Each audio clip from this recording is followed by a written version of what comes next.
Bueno, buen día a todos. En primer lugar, contarles que por disposición del director de ARCA, Juan Paso, y el director de la DGI, Andrés Vázquez, se van a eliminar 695 cargos en la Dirección General Impositiva, creados gran parte de estos cargos durante el gobierno anterior, y es aproximadamente un 27% de la estructura de esta dependencia. Se van a suprimir 33 cargos en la sede central de la DGI y 88 en la subdirección de grandes contribuyentes. Esto es lo más representativo. También se eliminaron 38 receptorías y oficinas de atención, cuyos trámites podían hacerse en un 90% por la web y que casualmente las mismas se abrieron en municipios afines al gobierno anterior, durante el gobierno anterior, como la de Hurlingham, la de Merlo, la de La Matanza, la de José Cepaz, la de Quilmes, la de Florencio Varela y la de Berazategui. Estas van a ser eliminadas. Había casos como el de la localidad de Huinca Renancó, en que las personas con cargo, o sea, cobrando salarios cuantiosos, tenían el tedioso trabajo de atender 2 consultas por día. El promedio de atenciones de los restantes 36 cargos no fue muy superior, atendieron en promedio 8 consultas por día. Y el promedio está hecho sobre días hábiles, por supuesto. También nos encontramos, voy a tratar de, si funciona, pasárselos para que lo vean y para que todos puedan verlo. Un gimnasio con cintas para correr, bicicletas, máquinas, mancuernas, etcétera. Todo un gimnasio, como podrán ver ahí, equipado, que era utilizado exclusivamente por la cúpula directiva de la extinta FIP por los gobiernos anteriores. Por supuesto que esto también es eliminado y vamos a transformar este tipo de espacios en lugares que sean de mayor utilidad para el organismo, más que para que los funcionarios hagan deporte o hagan gimnasia. La verdad que una verdadera vergüenza. Desde el inicio de la gestión hasta el 31 de marzo, se van a efectivizar, o se estuvieron efectivizando y se van a terminar de efectivizar los retiros voluntarios y el resto de las desvinculaciones. Y se va a terminar reduciendo la planta en 2.815 personas. Solo a título de dato de color, desde el año 2001, que no se modificaban estructuras en la extinta FIP, en lo que hoy denominamos ARCA. Cabe destacar que en el marco de la reestructuración que empezó en octubre del año pasado, con el fin de que en la vieja FIP, en la ex AFIP, el titular de la cartera y sus directores dejaran de cobrar la llamada cuenta de jerarquización, por lo que el primero, el titular de la agencia, cobraba más de 30 millones de pesos y los segundos más de 17 millones de pesos. Ustedes recordarán cuando anunciamos esto, ese fue el inicio de toda una reestructuración que teníamos pensada y que seguiremos aplicando de aquí hacia adelante. Por supuesto que, como decimos siempre, la motosierra es infinita y no se detiene. En otro orden de cosas, contarles que Argentina rompió récords históricos en exportación de carne vacuna, luego de superar en 2024 las 935.000 toneladas exportadas. Es la primera vez en 100 años, en un siglo, que se supera la barrera de las 900.000 toneladas.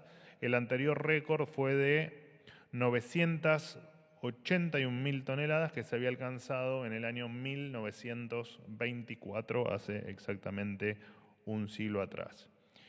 El crecimiento del año pasado implica un incremento del 10% del volumen y un 9% en los valores respecto al año anterior, o sea, respecto a 2023. De la producción del 2024, el 29,4% se exportó a 53 mercados internacionales, 11 más que el año previo, que habían sido 42. Algunos de ellos, de los mercados relevantes donde se ha exportado carne, ha sido China, la Unión Europea, Israel, Estados Unidos y Chile. Todos ellos incrementaron sus compras, como es el caso, por ejemplo, de Estados Unidos, que incrementaron sus compras en un 45%. Además, las exportaciones de cortes congelados en volumen subieron un 10%. Para impulsar aún más, por supuesto, el excelente desempeño del sector, hoy se eliminó la prohibición de exportar ganado en pie, una medida que estaba vigente desde 1973 y que en 50 años a nadie se le ocurrió modificar o nadie quiso modificar. Esta medida va a abrir, por supuesto, nuevos mercados, va a alentar la competencia, va a favorecer el libre mercado. Unos 92 países permiten la exportación de ganado en pie, o sea que si uno toma los países ganaderos, claramente son la gran mayoría las que permiten este tipo de operaciones o de exportaciones.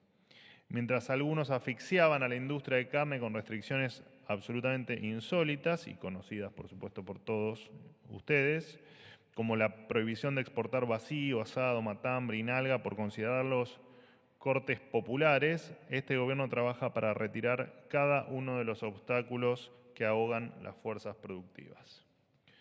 Por otro lado, recordar que hace un año se aprobó la resolución que permitió la llegada de nuevas empresas de telecomunicaciones a la Argentina, como la reconocida Starlink.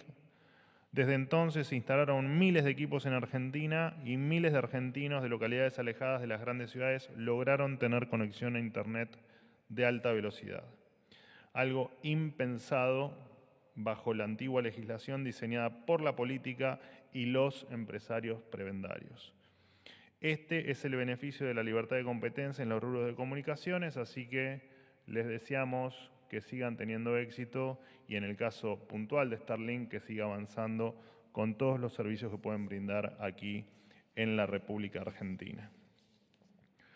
Por último, contarles que la entidad Republican Action for Argentina, representada por el abogado Fernando Irazú, realizó una presentación el 17 de febrero ante la jueza Presca de la Corte del Distrito de Estados Unidos para el Distrito Sur de Nueva York, solicitando intervenir en el caso Petersen.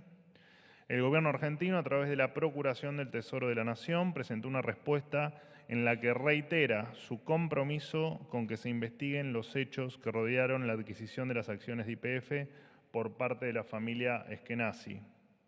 En este sentido, la respuesta expresa también la firme voluntad de este gobierno en colaborar con el gobierno de los Estados Unidos en cualquier investigación que pueda arrojar luz sobre los hechos y circunstancias que rodean este asunto, sin que ello implique abandonar sus planteos en el sentido de que los tribunales estadounidenses no son el foro adecuado para resolver las pretensiones de los demandantes en este caso.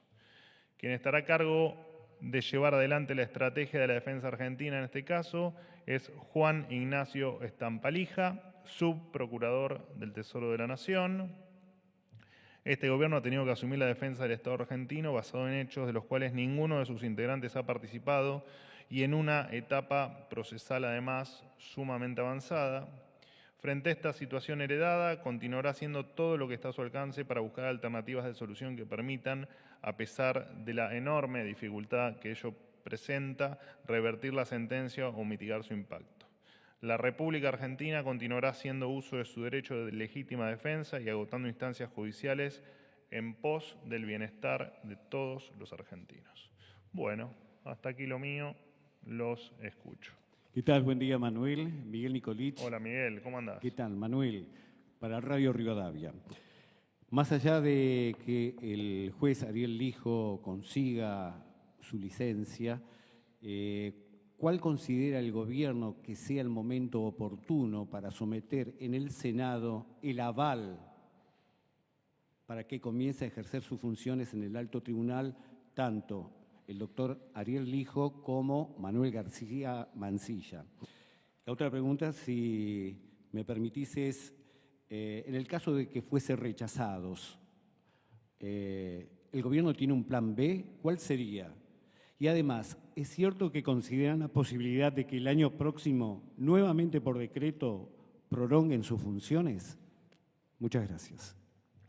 Bueno, nosotros lo hemos dicho siempre, la instancia de nombrar jueces en comisión iba a estar siempre sujeta a que entendamos que la justicia podía tener algún tipo de inconveniente en su funcionamiento. Y entendemos también que prácticamente ha pasado un año desde la presentación de los pliegos y que, habiendo pasado todas las instancias necesarias, no se ha logrado que el Senado apruebe efectivamente los pliegos o que le dé curso a los pliegos, lo cual nos apena mucho y entendemos que efectivamente era el momento de nombrarlos en comisión, como ustedes bien saben, en tanto y en cuanto dure el periodo legislativo ordinario. Por lo tanto, el resto del proceso que tenga que seguir en la Cámara de Senadores es un tema que sigue siendo responsabilidad de la Cámara de Senadores, no entendiendo bien las razones, habiendo cumplido con los requisitos técnicos y de idoneidad, que haya ocurrido lo que ocurrió, porque en definitiva no estamos hablando de cuestiones partidarias, estamos hablando de cuestiones técnicas y de idoneidad, quienes o las cuales están cumplidas de sobremanera por ambos. Bueno, de hecho uno de los dos llegó a tener dictamen, así que simplemente es la decisión del presidente de avanzar y de que la justicia sea, en el caso de la Corte Suprema, con la importancia que reviste el máximo tribunal, por supuesto, de tener a todos sus miembros después de, te repito, casi un año sin que esto avance como corresponde en el Senado. Así que veremos cómo se siguen desenvolviendo los hechos. No hay mucho más no hay futurología para hacer acá. O sea, el gobierno apunta directamente a que sea la propia Corte la que determine que ejerzan sus funciones los doctores Lijo y García Mansilla. Pero ¿por qué no irían a hacerlo? En el caso de que no lo apruebe el Senado.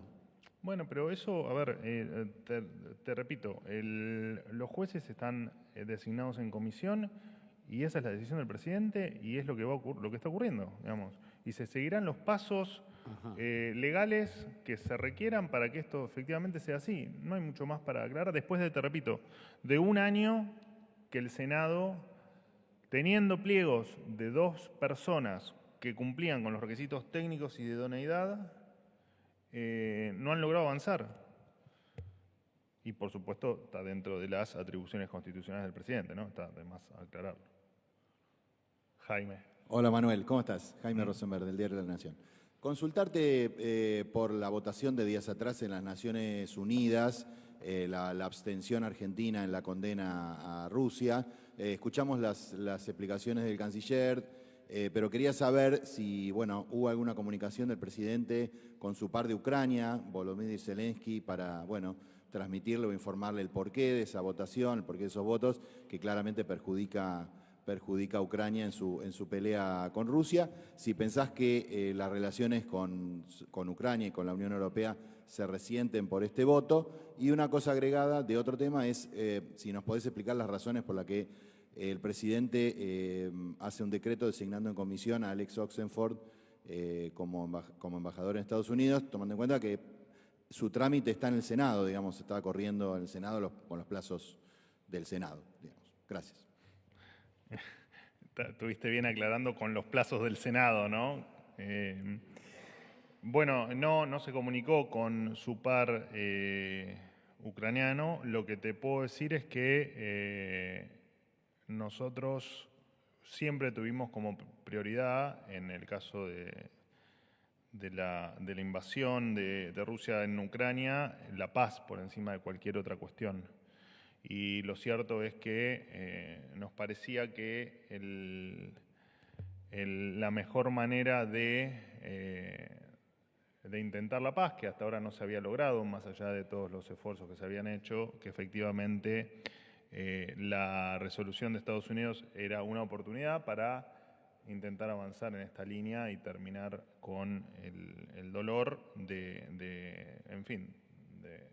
un montón de gente que está sufriendo desde hace mucho tiempo. Así que no es ni más ni menos que eso, y eso no implica absolutamente ningún resentimiento en la relación, ni con Europa ni con ningún otro país. Fue simplemente eso, digo, no. Pero bueno, no sé si quedó. ¿Cuál era la otra pregunta? Perdóname. Designación de Oxenford por decreto, en comisión, digamos, tomando en cuenta que, bueno, tiene que ir al Senado, explicar, debería, según los pasos legales, ¿no? Bueno, Alec Oxenford ya entiendo que había tenido reuniones con algunos senadores y entiendo también que el presidente, en búsqueda de la celeridad y de que efectivamente en extraordinarias no pudo ser tratado, tengo la enorme. Uno de los grandes placeres fue haberlo conocido bien a Alec Oxenford y la verdad es que cumple con absolutamente no solo todos los requisitos de idoneidad, de capacidad y de trabajo, sino que además es una excelentísima persona. Entiendo que el presidente lo que ha optado es no dilatar más los tiempos y efectivamente acelerar con el proceso que igual ya habíamos anunciado hacía muchos meses también. ¿Cómo estás, Manuel? Pablo Lapuente para Letra P. ¿Cómo andas? ¿Bien? Muy bien, ¿vos? Bien. Te quería hacer una consulta también casi a 2 semanas de que se conozca el caso Libra, si ya tienen determinado quién será finalmente el abogado del presidente, si va a ser Mariano Cunio Libarona, como se estimó, se rumoreó en algún inicio, o si será alguien también del estudio de abogados en el que él trabajó. Y déjame hacerte una pregunta también sobre este mismo caso. Hoy se conoció en el boletín oficial la designación de la jefa de gabinete del Ministerio de Justicia al frente de la UTI, que tiene que investigar esto, si les parece suficientes garantías de transparencia que una funcionaria investigue al presidente. Y por otro lado, también ayer se conoció una noticia en el Congreso, una reunión en la que supuestamente se iba a limitar el acceso a la prensa y a los fotógrafos en la Asamblea Legislativa, si esto es así y quién dio la orden. A ver, empiezo por el final. Entiendo que no es así, pero todavía lo cierto es que estamos haciendo las avanzadas, que es el procedimiento habitual que se hace en todas las presencias del presidente, pero bueno, especialmente en una de tamaña envergadura como tiene la apertura de sesiones ordinarias. Simplemente, y para que lo tengas de dato, el año pasado tuve la misma pregunta que me estás haciendo vos, nos acusaron de antidemocráticos y de estar en contra de la prensa y era simplemente que habíamos movido de lugar a los periodistas por una cuestión de protocolo y de seguridad.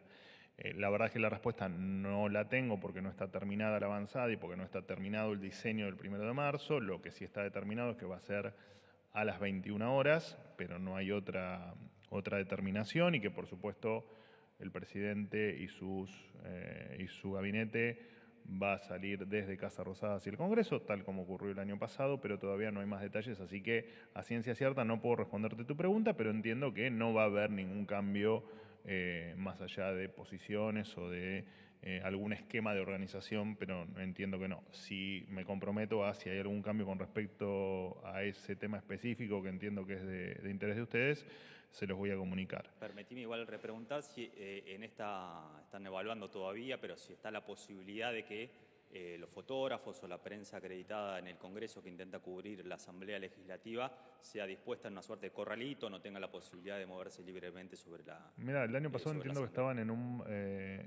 estaban dispuestos en los balcones, yo la verdad es que no recuerdo y entiendo que todo funcionó muy bien. No sé si vos recordás que haya ocurrido alguna otra cosa, más allá de esta diferencia con ustedes que surgió por el tema, no con ustedes, sino con algunos medios que se quejaban de la disposición. De igual manera, todo va a estar cubierto, por supuesto, por la transmisión oficial y no debería haber ningún problema en que todos puedan ver y mostrar lo que ocurre el 1 de marzo. Imagínate que nuestro espíritu es el de la libertad y no el de la censura, así que ¿tuvo otra pregunta? Eran 2 consultas respecto al caso Libra. Sí. Uno, ¿quién va a ser el abogado del presidente a 2 semanas de que se conozca Sí, no está el definido caso? todavía. Sí. Se había rumoreado en un momento que iba a ser Mariano Cunio Libarona, o si alguien del estudio en el que él trabajó. la respuesta es que no, pero que no está todavía la definición del abogado, pero sí Mariano Cunio Libarona está, como todo su gabinete, absolutamente confirmado en cada uno de sus lugares. Digo porque hubo muchas versiones, no solo con respecto a Cunio, que se le iba a ir del gobierno, sino con otros funcionarios. Apelo siempre a que cuando haya algún cambio en el gabinete, lo voy a anunciar, por favor no titulen cuestiones que no condicen con nada de la realidad. No lo digo por vos, sino en general. Una última que había quedado, Manuel, permitime leer para no errar en los títulos y en los nombres. Hoy en el boletín oficial designaron a la jefa de gabinete de ministerios en la UTI, si eso le parece cierta garantía de transparencia, teniendo que es una funcionaria designada por este mismo gobierno para investigar un caso que involucra al presidente. Claro, el tema es que no está encargada de investigar el caso. El caso lo investiga la justicia y va a recaudar la información y en tal caso va a colaborar con la justicia, pero no tiene el mote de investigadora, sino de recolectar. Esa unidad tiene que recolectar toda la información que crea pertinente o que le soliciten para efectivamente aceitar los mecanismos para que la justicia pueda avanzar rápidamente, que por supuesto es la intención que tenemos todos, ustedes, nosotros y el resto de la ciudadanía. ¿Qué tal, Manuel? Buen día. ¿Cómo andas? ¿Bien? Hernán Mundo, de Radio Nacional. Quería preguntarte, profundizar respecto de lo que señalabas sobre lo que espera el gobierno del Senado particularmente. ¿Considera que es un espacio inviable para avanzar en la aprobación de los tanto del juez Lijo como de Manuel García Mansilla? Leo dos frases en ese sentido. Ayer el comunicado del bloque de senadores de Unión por la Patria que indica que esta forma de designación es manifiestamente inconstitucional y conforma una nueva afrenta al sistema republicano, democrático y federal. Dice, además, este comunicado... ¿El comunicado de quién era? El comunicado de los senadores de Unión por la Patria. Y que el presidente comete un ejercicio arbitrario de las facultades del Poder Ejecutivo y que además pretende la impunidad ante hechos de flagrancia de público conocimiento. Pero más allá de lo que dice Unión por la Patria, también hay senadores del PRO, la senadora Tagliaferri, que dijo que la decisión del Ejecutivo de nombrar por decreto a los nuevos integrantes de la Corte es absolutamente dañina, dice, para el país, y esto genera incertidumbre e inseguridad jurídica. Digo, con estas expresiones de senadores de dos espacios diferentes, ¿el gobierno cree que es posible o considera ya que es una vía inviable la de la aprobación de ambos jueces para integrar la Corte?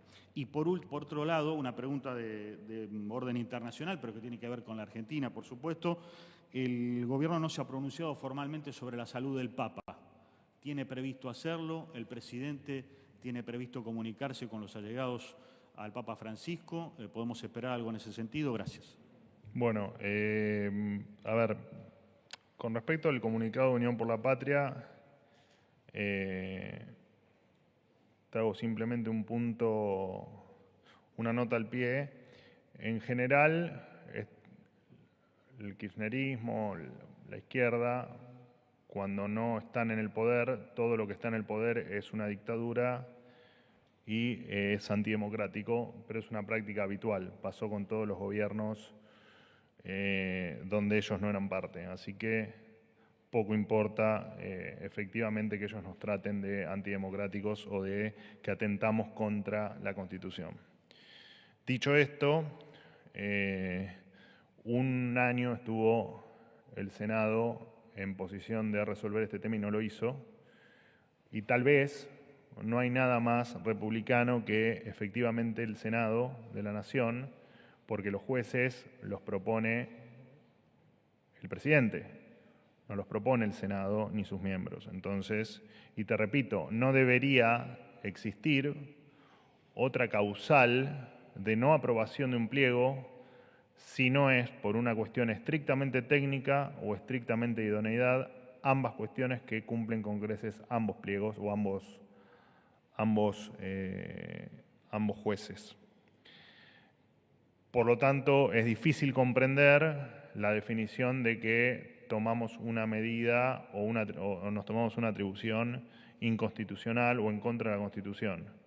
cuando fue este mecanismo de nombrar jueces en comisión ha sido utilizado por todo el espectro político, incluso peronistas, que van desde Perón, Alfonsín, Menem o Macri, y que incluso ha sido convalidado el mecanismo por la propia Corte.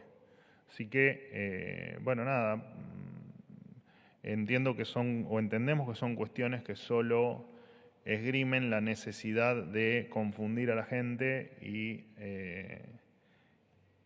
de complejizar aún más un tema que no hay nada más, más republicano que la Corte Suprema de Justicia de la Nación, que es el máximo tribunal, o conocido como el máximo tribunal, tenga sus funciones plenas en virtud de que sus miembros estén todos en funciones. Así que la verdad que, te repito, descreemos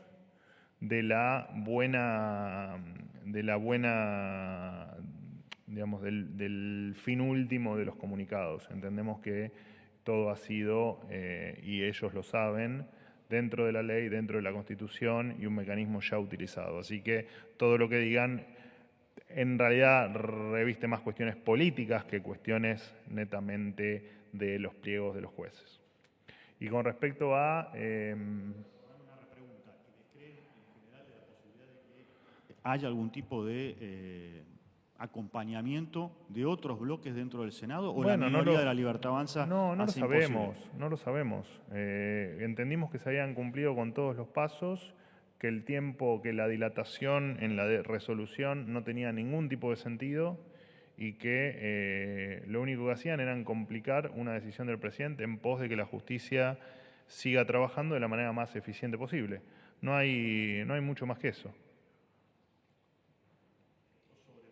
La salud del Papa, si va a haber una expresión oficial y particularmente del presidente. No, a ver, en principio, tanto el presidente como todos los que formamos parte del gobierno rezamos por él, esperamos una pronta recuperación y nuestro secretario de Cultura están en permanente comunicación con el círculo íntimo del Papa Francisco e incluso han participado aquí en Buenos Aires de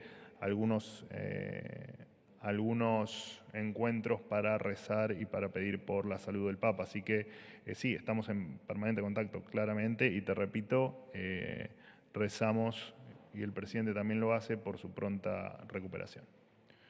¿Qué tal, Manuel? Buen día. Ahora, ¿cuántos son? ¿Por cuánto vamos? 5. Hacemos muchas preguntas, pero somos 5. Eduardo Menegazzi para Infobae. La primera Para consulta... que no te veo, lo tengo a Pablito que te tapa, pero... La primera los saltos, siéntense atrás. Básico. Ahí está. La primera consulta es sobre la postura que ya anunciaron algunos legisladores en el Congreso de la Nación, que dijeron que no van a estar presentes en el inicio de las sesiones ordinarias el sábado que viene. ¿Qué opina el presidente Milei de esta posibilidad? Y la segunda es, ayer hubo un episodio en la ciudad de La Plata, un episodio violento que terminó con la muerte de una nena de 7 años. Los imputados son menores de edad. Si el gobierno va a impulsar este año uno de los proyectos que había anunciado sobre la baja de la imputabilidad de los menores. Gracias. Bueno, te respondo la última pregunta, que es la más concreta. Efectivamente es un tema en agenda, es un tema que la propia ministra Bullrich lo ha dicho y efectivamente es algo en lo que vamos a trabajar. Lo que pasó en La Plata es una aberración más de asesinos que, independientemente de su minoría de edad o de no haber cumplido la mayoría de edad, efectivamente no pueden seguir conviviendo en sociedad matando gente. Perdóname, ¿me repetís la primera pregunta? Sobre la postura que van a adoptar algunos legisladores en las sesiones, en el inicio de las sesiones ordinarias, sí. que dijeron que no van a ir. ¿Quiénes son los que no van a ir? Bueno, hasta ahora lo anunciaron los senadores de Unión por la Patria, pero también hay otros bloques que quizá dijeron que van a enviar una representación o que no van a estar en su totalidad. No, en la bueno, Asamblea habrá casos, por Legislativa. supuesto, que no podrán estar por cuestiones de compromisos o personales o laborales. Eso, la verdad es que lo desconocemos y, por supuesto, eso puede ocurrir. Ha ocurrido siempre. En el caso de una decisión de no ir, bueno, no sé si reviste en algunos casos, como los que me mencionás vos, algún otro tipo de cuestión. Entiendo que, y en virtud de lo que decía el compañero Menegazzi, bueno, son los mismos que hablan de un gobierno inconstitucional, un gobierno antidemocrático, un gobierno vestido de una dictadura. Me parece que el 1 de marzo es un día que, más allá que, por supuesto, entendemos que especialmente durante el gobierno anterior, perdió valor porque lamentablemente la voz o la palabra del expresidente Alberto Fernández, a medida que iba pasando el tiempo, perdía cada vez más valor, pero para nosotros el 1 de marzo es un evento que reviste suma importancia institucional y suma importancia republicana. Si dentro de los casos que me mencionás escapa la fuerza mayor y escapa cuestiones de índole personal, bueno, por supuesto que nos parece que deberían rever su posición. Última pregunta. Buenos días, portavoz. Ana Delicado Palacios, corresponsal Buenas. de la agencia Sputnik. Bien, gracias. Tengo un par de preguntas, si es posible. La primera tiene que ver de nuevo con la abstención de Argentina en la Asamblea General de la ONU respecto a la propuesta de Ucrania. Le quería preguntar cómo aporta esa postura a la paz cuando la propuesta era presentada por Ucrania y se llamaba justamente promoción de una paz general justa y duradera, y dado que el presidente, ante el mismo órgano de la Asamblea General de Naciones Unidas, había anunciado el fin de la neutralidad argentina. Relacionado con esto, Trump ha definido a Zelensky como dictador sin elecciones y también dijo el viernes que Ucrania no recuperaría el terreno perdido. Me gustaría saber la opinión del presidente al respecto. Y dos muy cortitas. La primera es si el presidente piensa asistir al acto de asunción del presidente electo de Uruguay, que es este sábado, pero es se celebra horas antes de la celebración del periodo de sesiones ordinarias del Congreso, por si diera tiempo. Y la segunda es si, dado el impacto internacional que ha tenido el caso Libra y la polémica que se generó a partir de la aparición del presidente con Jonathan Viale en TN, si en algún momento el presidente, y dado que dijo que no tenía nada que esconder, piensa brindar alguna conferencia de prensa con periodistas, dado que además ya ha pasado más de un año desde que asumió el cargo. Gracias. Perdóname, la última frase, que hace más de un año. Que asumió su cargo, si piensa dar alguna conferencia de prensa alguna vez el presidente. Ok. Bueno, vamos recapitulando. Un poco la respuesta de la posición con respecto a la votación y a la ONU y a qué es nuestra opinión sobre el conflicto bélico, ya la di. Entendíamos que no se había logrado demasiado o no se había logrado nada hasta aquí, y entendíamos que apoyar esta resolución, más allá de que tenés bien en claro nuestro alineamiento con Estados Unidos y con Israel, entendíamos que era darle una chance a la paz. Así lo analizó el presidente y así tomó la determinación de que efectivamente Argentina apoye la resolución o el texto de Estados Unidos. Con respecto a... Por lo tanto, no hay un cambio de posición, eso tiene que quedar claro. Simplemente apostamos a un nuevo paso en virtud de poner como prioridad lo cual siempre hicimos, pero entendimos que hasta acá no se lograron resultados, que es efectivamente bregar por la paz de los pueblos. Lo que me planteás en el caso de las declaraciones de Trump, corren por cuenta del presidente Trump. El presidente de la Nación jamás opina sobre declaraciones que hacen otros presidentes, sea Trump o sea cualquier otro, a excepción de que efectivamente sea una opinión propia del presidente Milei. Con respecto a las conferencias de prensa, el presidente deposita en sus funcionarios y particularmente en mí su representación ante la prensa. Si él en el futuro va o no a hacer algún formato, digamos, de conferencia de prensa, Es probable que haya una conferencia de prensa más adelante, pero eso se los voy a anunciar más adelante. Pero no, por el momento no hay nada planteado en esa línea, pero porque te repito, los que representamos al presidente, que somos su gabinete, y puntualmente yo, en términos de lo que él piensa o lo que él quiere transmitir, está cumplido con creces, con el mayor de los respetos y con la mayor participación que podemos darle a la prensa. Así que en definitiva no nos importa tanto la prensa, sino nos importan ustedes como vehículo para que la gente esté enterada de los actos de gobierno. Así que me parece que no hay nada para cuestionar en términos de información y en términos de lo que piensa el presidente y de la comunicación de esas cuestiones. Perdón, portavoz, es que sigo sin entender por qué el documento presentado por Ucrania no aportaba a la paz cuando lo llevaba en el título, y también en la resolución se habla justamente de la retirada de las tropas rusas. Porque te repito, porque nosotros en el llamado a la paz entendíamos que la resolución de Estados Unidos tenía un condimento de que Estados Unidos no estaba involucrado directamente en el conflicto y Ucrania claramente sí. Entonces, simplemente nos pareció más oportuno en este momento votar por esta resolución. No hay mucho más que eso para aclarar. Pero Estados Unidos aportó financieramente a Ucrania, o sea que sí que estaba involucrada en el conflicto. Sí, también, pero no era parte de la guerra. En todo caso, esta decisión va a poder modificar a futuro las relaciones entre Argentina y Rusia. Bueno, es lo que me preguntó tu compañero. No vemos que esta definición tenga ningún tipo de implicancia en ninguna de las relaciones que Argentina tiene con el resto del mundo, no, para nada. Bueno, gracias. Solo una aclaración que les quería hacer. Ayer hubo un compañero de ustedes, Fabián Wallman, hizo una referencia y lo digo porque es un tema muy importante para nosotros, el poner en valor a los veteranos de guerra. Hizo una mención sobre una bandera que habíamos quitado del patio Malvinas, solamente para aclararle a él y a todos los que, por supuesto, les quedó alguna duda. Bueno, esta bandera se vincula no con la guerra de Malvinas en sí. Ahí está, Fabián.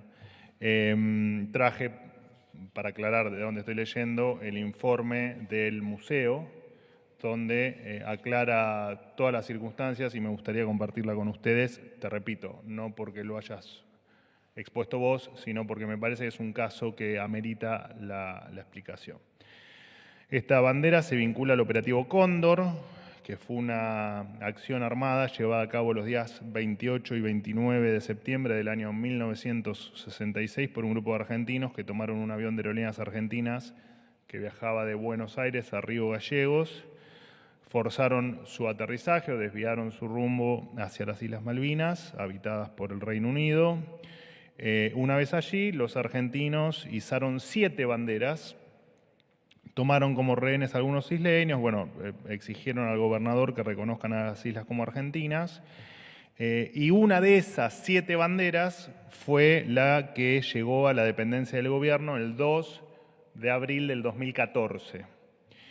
Y fue colocada en el patio, que de hecho se denomina Patio Malvinas desde ese momento, fue colocada allí. Esta no es la primera vez que la bandera se retira para tareas de conservación. De hecho, durante el periodo de pandemia, el mismo Museo de Casa Rosada que me prepara este informe solicitó que se ponga a resguardo esa bandera y efectivamente el 17 de marzo de 2020, entrando en lo que después fue el decreto de la cuarentena, se efectivizó el retiro de la bandera.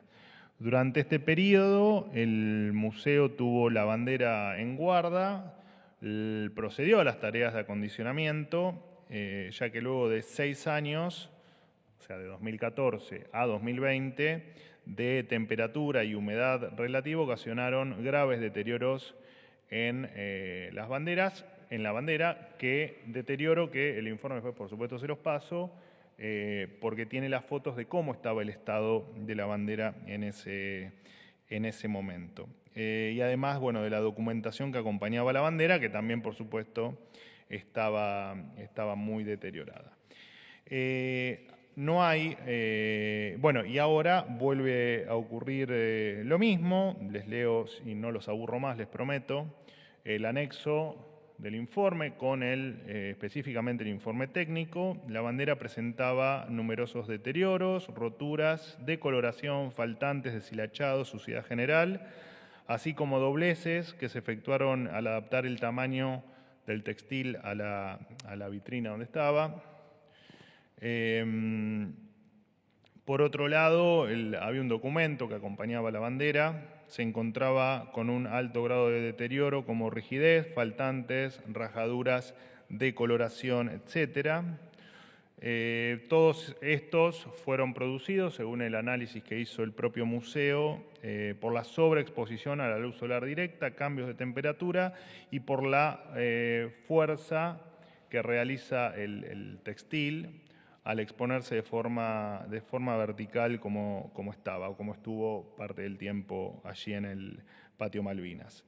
Bueno, les decía, el documento que acompañaba la bandera está en un estado desfavorable, presentando roturas, rigidez, oxidación, y este se encontraba sujeto mediante ganchos metálicos al textil, lo que eso implica un grado de deterioro incluso mayor. Y bueno, efectivamente el museo toma la decisión de retirar la bandera por considerar que el daño podía llegar a ser irreversible. Bueno, en el mismo documento, no se los voy a leer para no seguirlos aburriendo, después el análisis se los puede acercar. Está el proceso que se le va a realizar a la bandera y, bueno, nada, la bandera después se estimará si, por cuestiones propias del patio Malvinas y de la intemperie, o que le da el sol directo en realidad, que es lo que más remarca el informe técnico, si efectivamente la bandera debe seguir estando ahí o no. Eso es una evaluación que hará el propio museo y no directamente nosotros. Solamente una aclaración más y con esto termino. El puerto Stanley, al que Fabián hace referencia en su tuit, se llama Puerto Argentino, en consonancia con nuestro reclamo por la soberanía de las islas. Bueno, sugerimos a todos que, como es un tema que todos defendemos la soberanía de las islas, que efectivamente se hagan cuando uno nombra cuestiones, se haga con propiedad. Muchísimas gracias.